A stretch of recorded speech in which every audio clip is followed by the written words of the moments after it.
Australia published a study on loot boxes and gambling. Infiltration is under investigation for domestic abuse claims, and Nintendo Switch Online's NES emulator has been hacked. I'm Timothy Tien, and this is the weekly Roundup.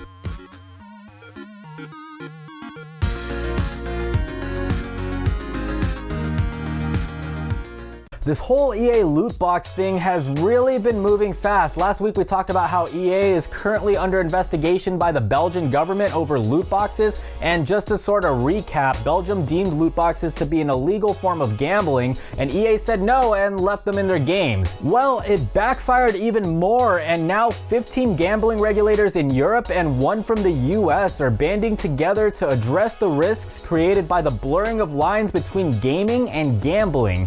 Basically, the Washington State Gambling Commission and regulators from the UK, France, Spain, Austria, and several other countries are working together to better regulate the whole situation. And while the main focus seems to be unlicensed skin gambling sites, it was really spurred by the whole Belgium situation. So EA, congratulations on starting a collaborative effort between 16 countries to better regulate the thing you didn't want regulated. And if that wasn't enough, a recent study in Australia that's been going on since June was finally published, and it does not favor EA at all. The study was done by the Australian Parliament's Environment and Communications References Committee, and there's a lot of information here, so to kind of sum it up, they found that loot boxes are psychologically akin to gambling. In their first bullet point, their large-scale study found links to loot box spending and problem gambling. They also say loot boxes can act as a gateway to problem gambling, and it provides game companies with an unregulated way of exploiting gambling disorders. These are just the main points. Check out the full document if you want to read up on it some more, but yeah, the study essentially counters EA's entire argument against loot boxes not being gambling. Alright, so this one came at a huge surprise to myself and a few others. Five-time Evolution champion Infiltration has been accused of abusing his ex-wife. The allegation was first posted in a thread on the Livestream Fails subreddit, calling him a criminal who beat his ex-wife last year.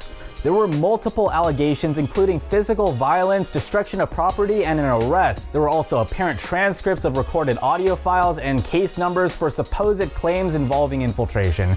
As of this recording, there hasn't been any confirmation about whether or not these allegations are true, but word spread through Twitter pretty fast. Infiltration sponsor Panda Global put out a tweet on Thursday saying that they're conducting an investigation into the matter, so he won't be attending Tokyo Game Show. There's also a Twitter thread by Doghouse Corrigan that goes into a lot of detail on the matter that I suggest you take a look at, which even goes into detail about defamation laws in South Korea that prevented the whole story from coming into light. Again, this whole allegation as of this video is still just that, an allegation until the investigation is over. Telltale Games has announced that it's laid off most of its staff with the intention of closing down the studio. The company put out a tweet saying they've made the difficult decision to begin a majority studio closure following a year marked by insurmountable challenges. Telltale Games has put out a lot of wildly popular content like the Walking Dead series, but recently their numbers just haven't been in their favor lately. You know, hackers work really fast sometimes. Nintendo finally launched their Switch Online service, and one of the big features that Nintendo was advertising was the NES games. Well, just hours after Nintendo Switch Online launched, a few players figured out how to play their own ROMs using the platform.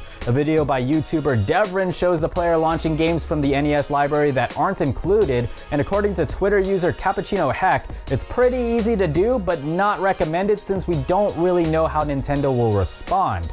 So, what do you think about Australia's study on loot boxes? Do you think companies are taking advantage of gambling disorders? Let us know in the comments. If you like our stuff, get subscribed and follow us on Facebook and Twitter. That's all for this week, and I'll catch you guys next time.